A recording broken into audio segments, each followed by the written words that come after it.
You're born in Mount Druitt, Western Sydney, and that's already a sentence, not a suburb, a sorting mechanism built by the New South Wales government in the 70s to warehouse the people the city didn't want visible. Your street has a playground last maintained before you were born, and a sky that sits low and gray from April to September like it gave up on the view. Your dad is doing an 8-year stretch in Silver Water Correctional Center. You were 6 when they took him. You remember the sound of the front door. You remember your mum's face after. You don't remember much else from before. Your mum works double shifts wiping down poker machines at the local pub, comes home smelling like beer, cigarette residue, and the specific exhaustion of a person who stopped expecting things to improve somewhere around the time you started primary school. She doesn't complain. That's the worst part. She just absorbs it, like absorption is the only skill this suburb ever gave anyone a real education in. In Australia, they say everyone gets a fair go. You learn early that the fair go has a postcode requirement. Yours doesn't make the cut. The kids at Chifley Public have words for housing commission kids. They use them the way other kids use punctuation.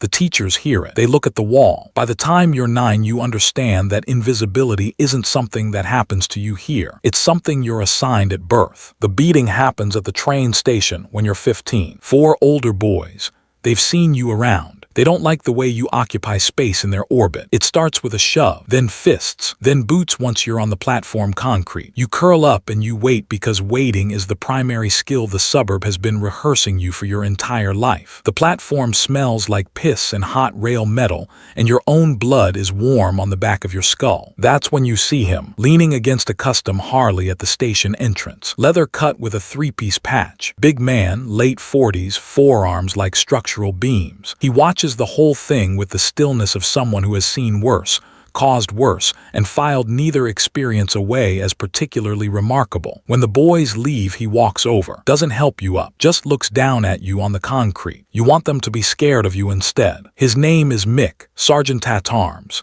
He tells you the club is for the boys the system threw away, orphans, dropouts, houso kids with the wrong postcode and no one coming. He doesn't promise money. He promises somewhere to belong.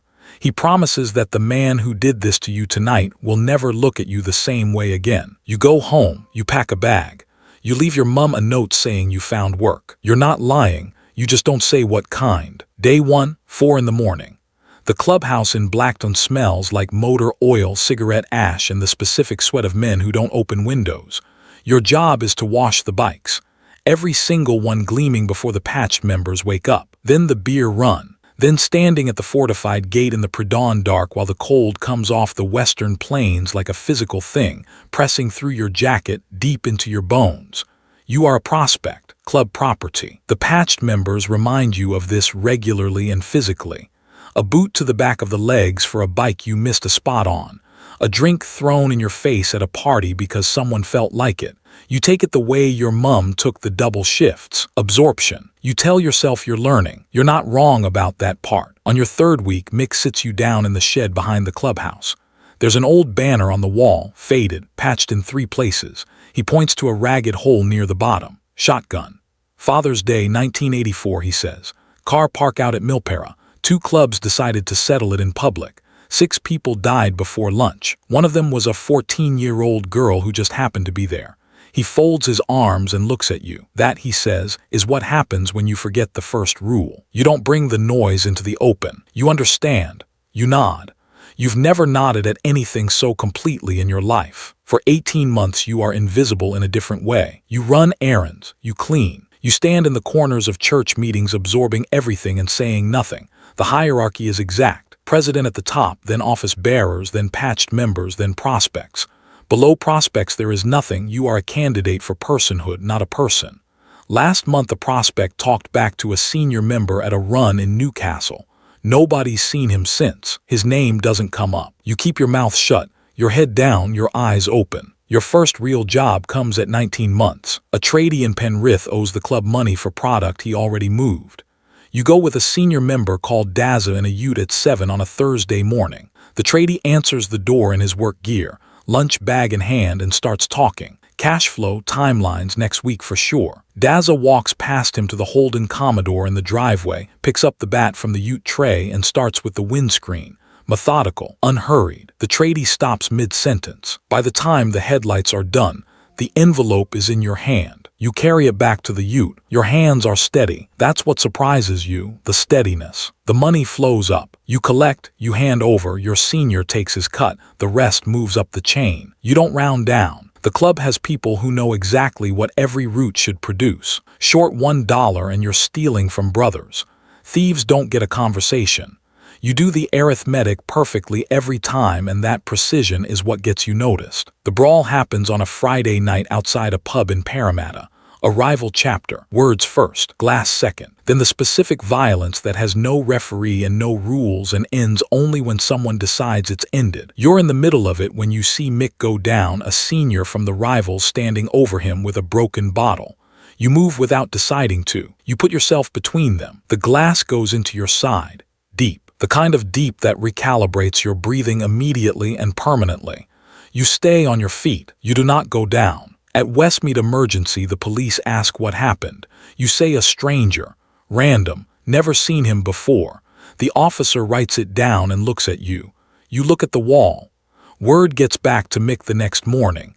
When he hears your name, there's a pause that lasts exactly long enough to mean something. Then a nod. 2 weeks later, the whole club assembled in the main room. Your name called. You walk to the front. Mick takes the leather cut from the table, your cut, your three-piece patch, your rockers, and places it on your shoulders in front of every member. No contracts, no paperwork, just leather and the full weight of what it means. You belong here, he says. First time anyone has ever said it. First time you have believed it. The tattoos start the following month. Not somewhere you can cover with a collar. The neck, the jaw. The 1% diamond, the mark that announces to every police officer, every magistrate, every employer, and every person who has ever met you that you have made a permanent and irrevocable declaration. The tattooist doesn't offer breaks.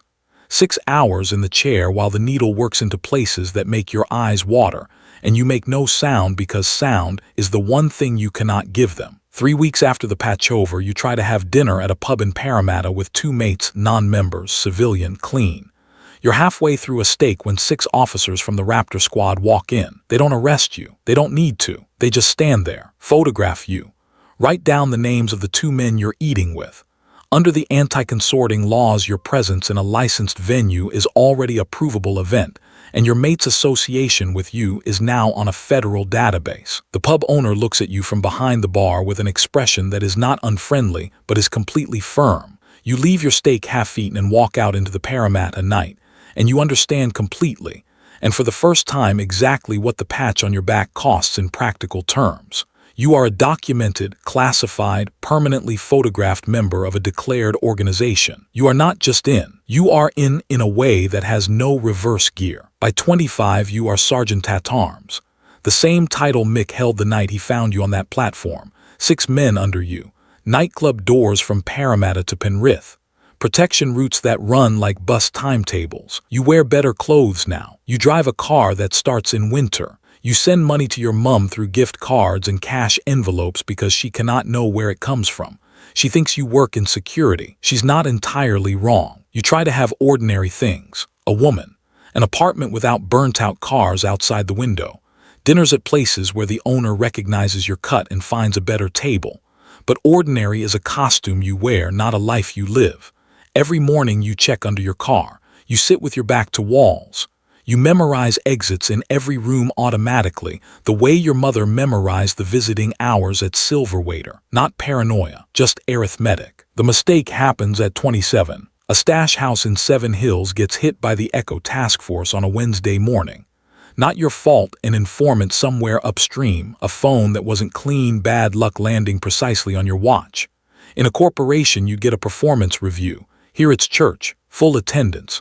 You walk to the center of the clubhouse floor and you stand with your hands at your sides. Every patched member lines up. They take turns, one at a time, methodical, unhurried. You stand in the center of that room, and you take every single one in complete silence, because silence is the only currency that still buys anything in here. When it's done, Mick looks at you, nods. Debt paid. By 35, you are running legitimate fronts. A 24/7 gym in Blacktown where the car park moves more product than the equipment inside. A tattoo parlor in Parramatta that processes clean on paper. A tow truck business with 16 vehicles whose GPS logs never quite match the dispatch records. You wear tailored shirts instead of leather. You have an ABN, an accountant, a LinkedIn profile your lawyer insisted on. You sponsor a junior rugby league team in Rudy Hill. You tell yourself the money goes somewhere good. You know you're just running a second set of books for your own conscience.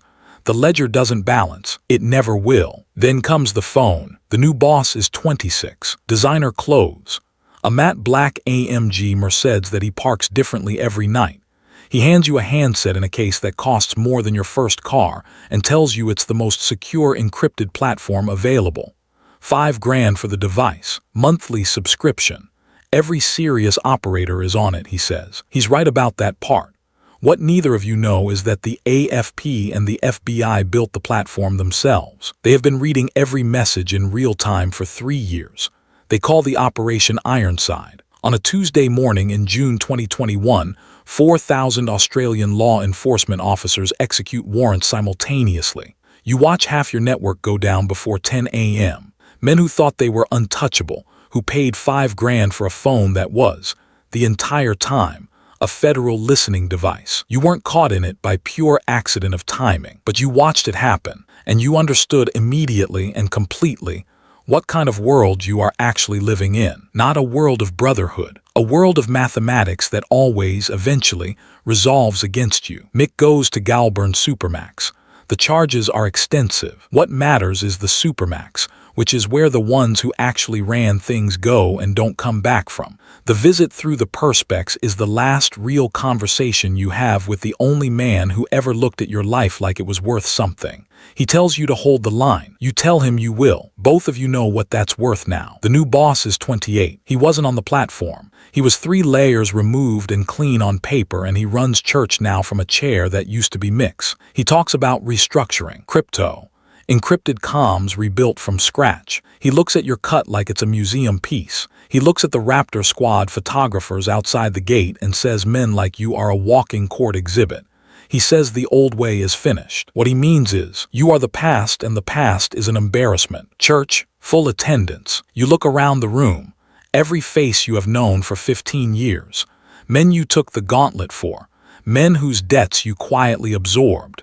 Men who called you brother at 4 in the morning in circumstances that would end both of you if they ever became public record. The vote is called. The room goes completely silent. Not the silence of a decision being weighed. The silence of a decision already made before anyone walked in. The hands go up one at a time, and not one of them hesitates, and not one of them meets your eyes, and the silence in that room is the loudest thing you have ever heard in your life. Louder than the Parramatta brawl. Louder than the Westmead emergency room. Louder than the boots on the train station platform when you were 15 years old and waiting for it to stop. Out in bad standing. Your patch stripped on the table in front of everyone. Your territory redistributed before you reach the car park. Your name removed from the registry like a line item cut from a budget. You walk out with your shirt, and the ink underneath it and nothing else. In the club, exile is worse than a sentence. A sentence makes you a name people say quietly with something like respect. Exile makes you a name nobody says at all. You're 53, a rental on the Central Coast. The water is visible from the window if you lean out, and the air smells like salt and fiberglass from the marina. Every job interview ends the same way. The interviewer's eyes go to your neck, then to the space above your head where your future used to be, and then to the door. Your body carries 15 years of accumulated structural damage from the kind of work that doesn't come with physiotherapy. You eat cheap. You sleep badly. You watch ordinary people drive past on the Pacific Highway with their whole lives in front of them, and you don't feel envy anymore. Envy requires believing the gap can close. Your mum died 2 years ago. You drove down for the funeral, collar up, cap low, stood at the back of the church in Rudy Hill. Your cousins were there, people you hadn't seen in 20 years. They recognized you. They looked away. You left before the last hymn and walked to the train station alone. That was the last person on earth who knew you before all this. The last thread back to the kid on the platform concrete who just wanted someone to finally see him. You see him last week. Skate park near the waterfront. Kid maybe 15. Bruise under his eye that's 3 days old. Cheap school uniform. Shoulders folded forward in that specific way, trying to take up less space, trying to disappear inside his own posture. You invented that walk. You wore it for years. Black Mercedes SUV rolls up slow at the skate park entrance. Window comes down. Young bloke in designer gear. Clean, patient. Watching the kid with the quiet recognition of someone who knows exactly what he's looking at. You could cross the street. You could tell him where this road goes and exactly what it costs at the end of it. But you know he won't listen. You didn't listen. Nobody ever does. Because the man in that car isn't offering crime. He's offering the one thing this suburb never could. He's offering to see you. The club doesn't run on brotherhood. It never did. It runs on loneliness. Every single recruit is a kid who was invisible until someone finally looked at him. That's the hook. That's the whole mechanism. That's the only engine that ever mattered.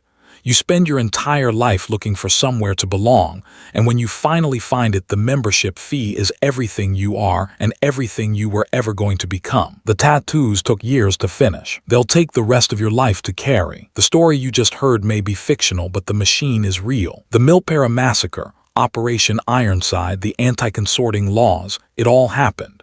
And somewhere in Western Sydney tonight, a kid who feels invisible is being offered a seat in a car by a man who knows exactly how to use that. If this story made you think, drop a comment on what you would have done. Subscribe to POV Ledger for more.